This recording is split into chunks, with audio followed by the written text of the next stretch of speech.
finds 2 people in jail. Our cameras were rolling as one of the suspects is taken into custody. Plus, Georgia lawmakers working on legislation that could help veterans get a higher education. We'll tell you how it involves credit for their military service. And some local kids learning all about servant leadership. We'll tell you about their special efforts to help the homeless in the Chattahoochee Valley. Good evening. Welcome to News Leader 9 at 11. I'm Barbara Gauthier. And I'm Jason Dennis. Thanks for joining us tonight.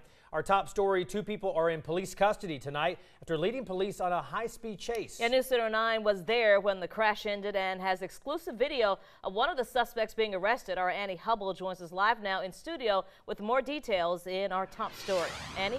That's right, Jason and Barbara. It's amazing no one was hurt in this chase that lasted about 25 minutes. The man behind bars tonight was released from the Muskogee County Jail just 6 days ago on bond. He refused to pull over for police because at the time he was considered an escapee.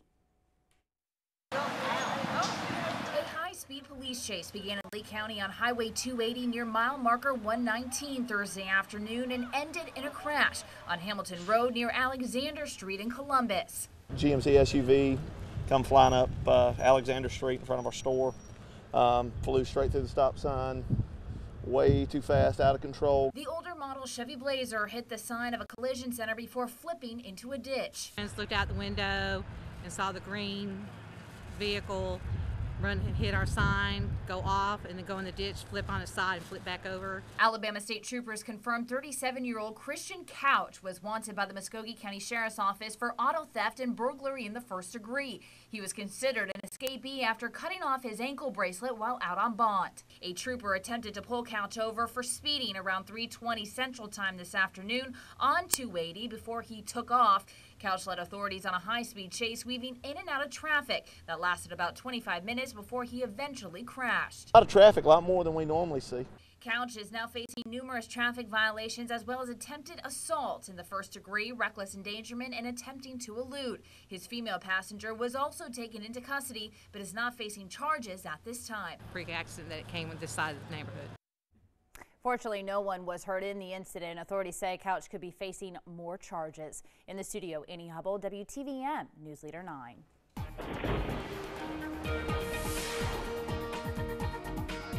Well, the weather out there today, a little on the cool side, also thanks to the cloud cover which we had through most of the afternoon and evening. Right now it's chilly, especially in our East Alabama counties. The clouds there are a little thinner, so that it's a little cooler out there. 35 in Auburn, 32 in Alexander City, and already 29 degrees in Roanoke. But down the road in Columbus, 38. It's 40 at Fort Benning, 40 in Eufaula, and 43 in Albany. The clouds down here a little thicker, so it's going to be a battle tonight of when will the clouds get out of here and how cold our temperatures will go. We think if the clouds do get out of here, we'll be talking 30s by early tomorrow morning easily. Could see some upper 20s out there as well, so a very cold start to our Friday regardless, and a mix of clouds and sun early tomorrow morning. But changes later in the weekend will bring back the rain chances on Sunday. We'll keep things below average here for a little while, but next week, that's when we start to warm things back up. And we're going to talk about that coming up in your forecast here in just a little bit, guys. All right, Derek, we'll talk to you later. Well, on to at 11 tonight, the city of Shiloh, Georgia is mourning the loss of its mayor. Jesse Lee Ellison passed away this evening after a battle with cancer. He was 67 years old. His daughter tells us that Ellison was the first African-American mayor of Shiloh and was in his second term.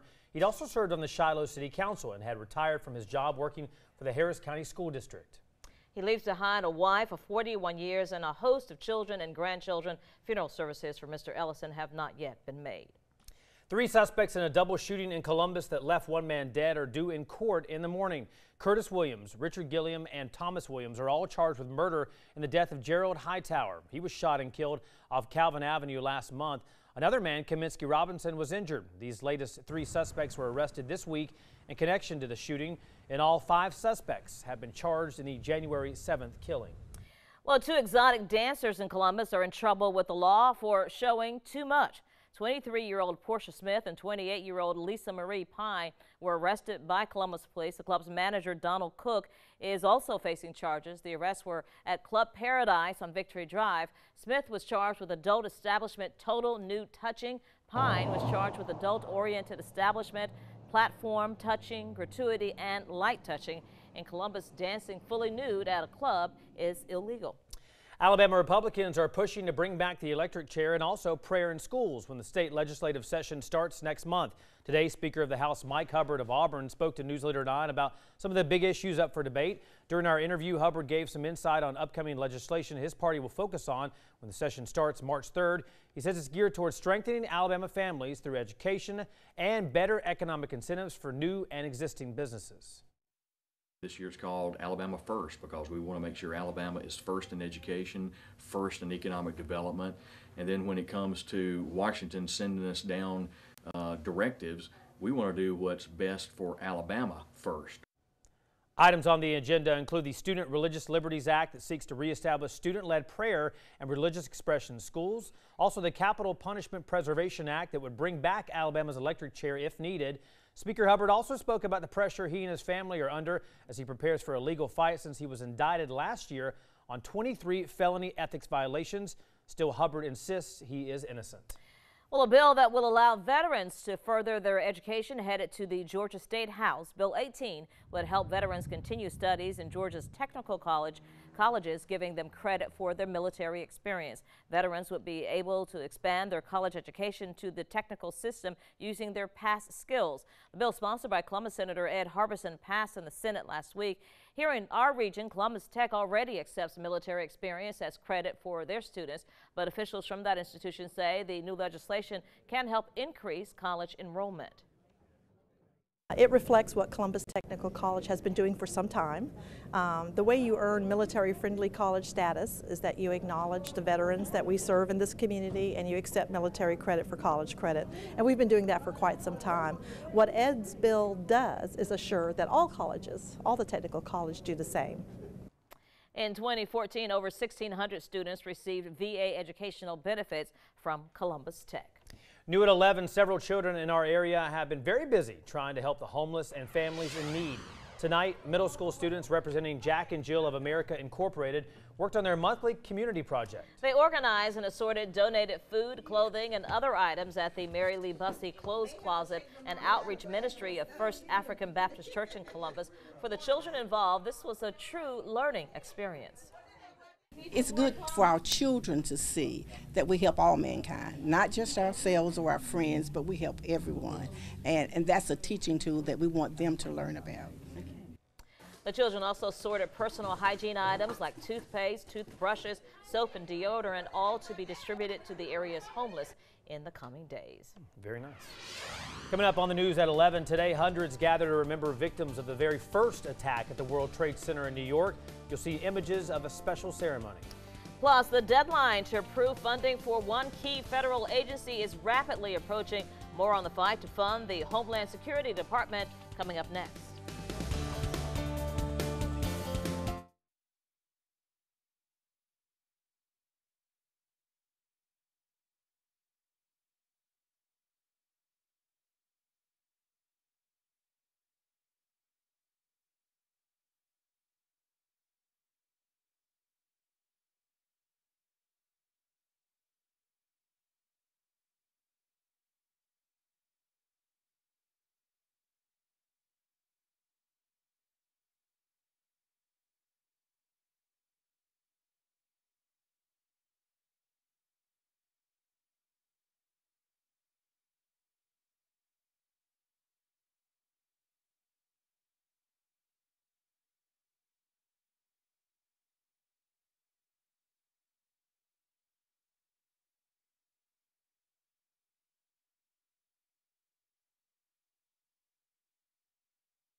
You're watching News Leader 9 with Barbara Gauthier, Jason Dennis, meteorologist Derek Kincaid, and Dave Platt with sports. And now to a developing story. Time might be running out for Congress to approve funding for the Homeland Security Department. If an agreement is not reached by tomorrow, the agency might face a partial shutdown. The Senate already approved a bill to fund the agency, but House Republicans aren't sure about the bill. Under a deal that is in the works now, the agency would temporarily receive funds without provisions that would block the president's deportation directives. The House would also approve a separate measure to allow normal agency operations through the end of the budget year of September 30th, but only in exchange for immigration-related concessions from the White House. Also new at 11, dozens of people gather in New York today to remember the victims of the first deadly attack on the World Trade Center. That attack happened a day like today, 22 years ago, February 26, 1993. A memorial ceremony was held this morning for those killed and injured in the explosions at the Twin Towers. A 1,200-pound truck bomb went off in a parking garage underneath the towers. 6 people died after that explosion. More than 1,000 others were hurt. 6 people were convicted in that attack.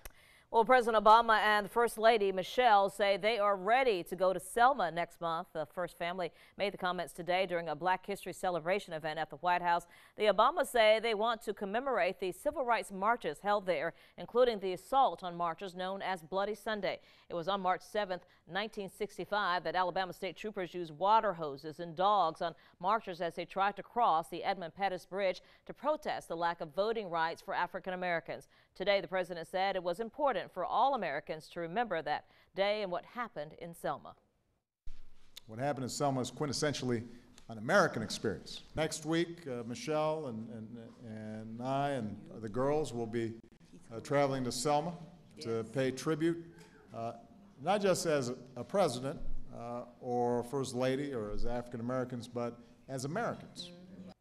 And former President George W. Bush will join President Obama at that tribute. Former Presidents Bill Clinton, Jimmy Carter, and George H.W. Bush have also been invited to attend the event. And speaking of Selma, we want to remind our viewers that tomorrow WTVM will also commemorate the legacy of the Selma to Montgomery March with an hour-long special. Selma, a March to Remember, catalogs an event many consider a turning point in the civil rights movement. Hear from powerful politicians and see the images that motivated change as people peacefully fought for the right to vote. You can watch it all and relive history tomorrow at 7 p.m. Eastern, 6 Central, right here on WTVM News Leader 9. And after this kind of cold week, you probably want to stay inside a little bit at nighttime anyway and watch something. It's chilly out there, but hopefully getting a little bit warmer as we get closer to the weekend. Right, Derek?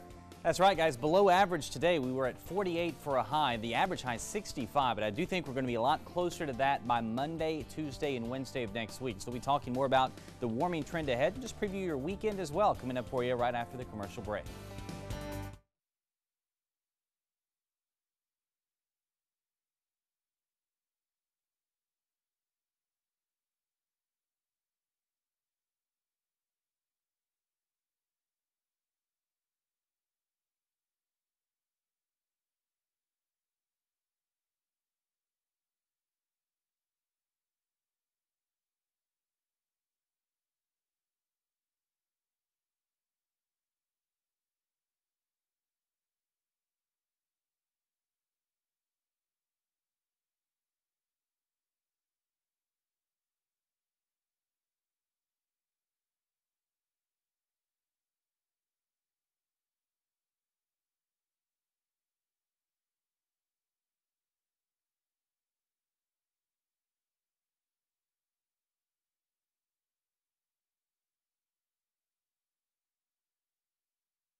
Weather coverage you can count on from Storm Team 9 and the area's only live Doppler 9.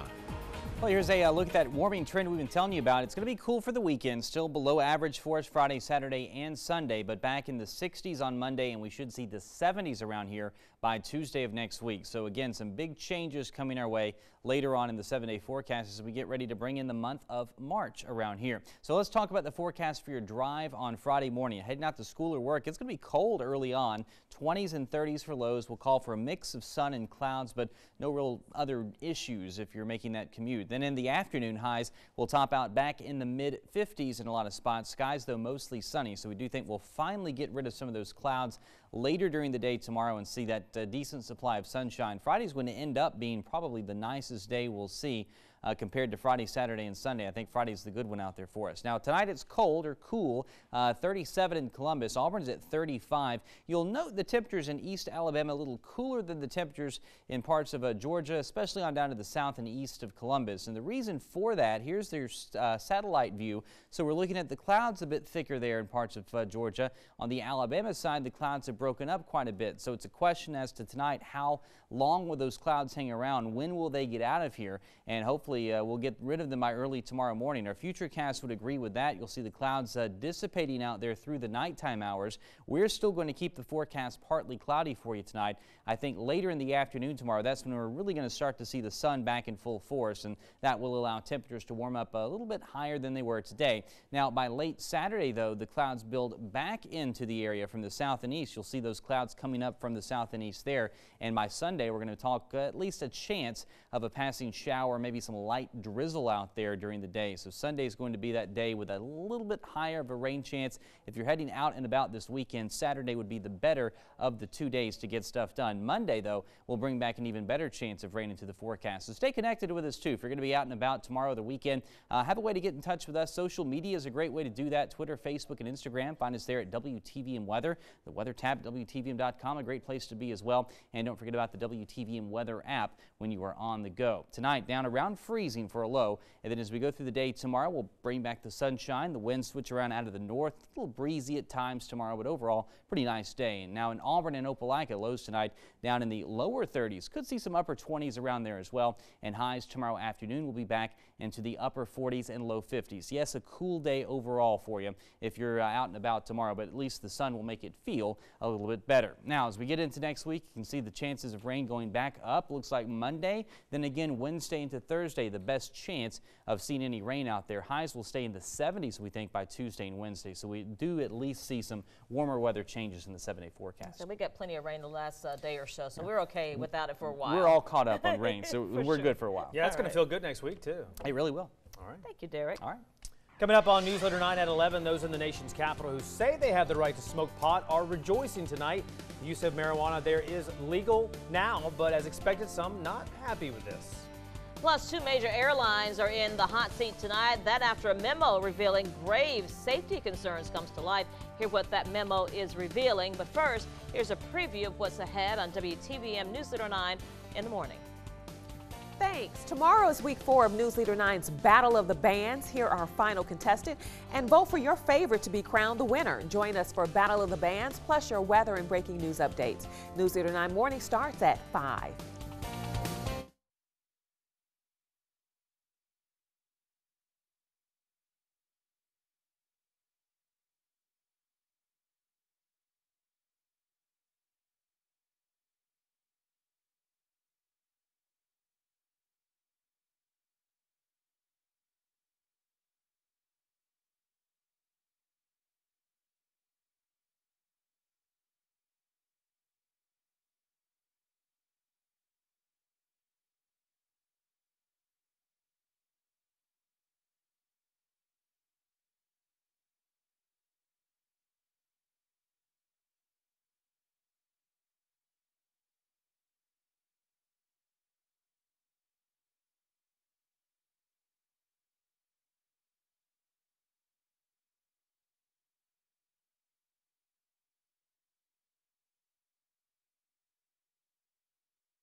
Recreational use of marijuana is now legal in the nation's capital. The voter-approved measure allows adults 21 and over to possess 2 ounces or less and grow up to 6 marijuana plants at a primary residence. By implementing the law, Washington's mayor defied 2 influential House Republicans who had warned she'd be breaking federal law and risking retribution. Some House Republicans say this is not a state rights issue since D.C. is not a state. D.C. voters overwhelmingly approved the marijuana initiative back in November. A 4-year-old Texas boy is in the hospital tonight after deputies say his own mother stabbed him. The stabbing happened today. According to officials, the child was stabbed several times at a home in Harris County. Again, this is in Texas. His injuries were so serious he had to be flown to the hospital. Deputies say the child's mother is in custody. No word on the motive behind the stabbing. A warning for you tonight about safety in the skies. United Airlines is putting its pilots on notice after several serious incidents. The cause, errors from inside the cockpit. ABC's Ted Rowlands has the details. A United Airlines message to its pilots obtained by ABC News highlights significant safety concerns. The memo sent early last month points out safety events and near misses across the industry, including this UPS plane crash in Alabama in which the crew didn't realize they were too low. The statement also mentions 2 other incidents. One, an emergency pull-up to avoid crashing into the ground. The other, a plane landing with low fuel levels. The memo telling pilots, let's not for a moment think something like this could not happen at United. The message is clear. Flight crews must be careful. Every pilot, it says, must be willing to speak up if safety is in question. Meanwhile, Southwest is back at full capacity after having to cancel about 100 flights because of overdue backup hydraulic system inspections for nearly a third of its fleet. It doesn't make me feel too safe knowing that they didn't keep it up to inspection, and it makes me feel like, is my flight going to go down? Like, is there anything else they didn't check? Industry experts say the Southwest case should give passengers comfort. For anybody flying Southwest Airlines, I'd say don't worry about this at all. Actually, it's evidence that the system is working. They found a problem, they corrected it. The FAA has worked out a deal with Southwest Airlines, allowing them to fly those planes as long as they're all inspected by this Sunday. Ted Rowlands, ABC News, Los Angeles. Well, coming up, the LaGrange Grangers go for a spot in the Georgia State basketball semifinals. Dave has the latest. And tomorrow is the big day for Lafayette as the Bulldogs go for an Alabama state title. He previews the matchup versus Elba. And we hit the diamond as the East Alabama Classic gets underway. All your highlights next in sports.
Now from Sports Leader 9, Dave Platter.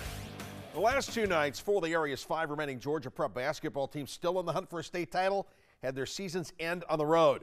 Tonight, the last team standing, the LaGrange Grangers, looking to earn a trip to the 5A state semis. Mike Pauly and the Grangers up in Ackworth to face Alatoona and having to come back from a 4-point deficit. Dentarius Bray left open in the corner. He buries the three, and then Rico Smith driving into the paint, dishing off to Walter Shelton, and the Rangers come back to take a 1-point lead. But Alatoona coming up big down the stretch. Kevin Perry in the corner, for three, and the Buccaneers back in the lead. Ephraim Tishamanga in the corner going for the gold here, but it's Bradley Brevitt having to come back. Will come back in with the putback. The Grangers lose a heartbreaker tonight, 47-45, your final score. And then there's just one. The Lafayette Bulldogs find themselves just one win away from the Alabama 2A state championship. Now, the Dogs got there by ripping up Tanner 87-56 on Monday. Jarvius Whitlow leading the way, posting 20 points, one of 5 Bulldogs in double figures. Now, the only team standing between Lafayette and their 4th state title ever is Elba. Tip-off 2 Central in Birmingham tomorrow. You can see the game on Bounce TV, WTVM 9.2. Now, the start of the postseason still a couple of days away for the Columbus State Cougars. Last night, the Cougs wrapped up an outstanding regular season with a 70-67 win over Clayton State. That gave CSU another 20-win season, an important milestone as they keep alive their hopes of making the NCAA Division II tournament for the 11th time in program history. This is a veteran team, 9 seniors on the roster, and they're playing like a veteran team. Just what they need to do as this second season approaches. I just think we're just playing together as a team. Each guy feeds off one another, and it really helps us get going. If one guy's not going one night, then another guy's going to get going the next night. Just knowing what these guys sacrifice, to be here during the summer, to really work out with each other, then put a lot of work in the fall, and now they're seeing the fruit of their labor. They're, won 20 games. We didn't win the regular season championship, so we was kind of hurt about that. But I think now with these guys going out, and I told them go out with a bang, so why not go out winning a title? Well, why not? Hey, the Cougars open Peace Belt tournament play this weekend. They host Lander in the quarterfinals on Sunday. Tip-off 4 Eastern at the Lumpkin Center. Now, the Lady Cougars have had an incredible season themselves. Today, the PBC regular season champs earning another honor here. Junior guard Michelle Mitchell named the Conference Player of the Week for the 3rd time this season. Mitchell averaged 22.7 points and 7.7 rebounds in a trio of victories to beat Montevallo, North Georgia, and then last night Clayton State. The Lady Cougars will open their conference tournament on Sunday, also at 2 Eastern, when they take on Georgia Regents. And finally, in prep baseball, I had to bring the Parkas out tonight. Central hosting Enterprise in the first game of the East Alabama Classic. We're talking 31 baseball games over 3 days at 5 area high schools. Top 2, Jared Say of Enterprise, swinging bunt. Noah Wilkes off the mound, scoops it up. He makes the play, and the game is still scoreless. Well, in top 3, Wilkes finds himself in trouble. Bases loaded, 1 out. Brendan Donovan, the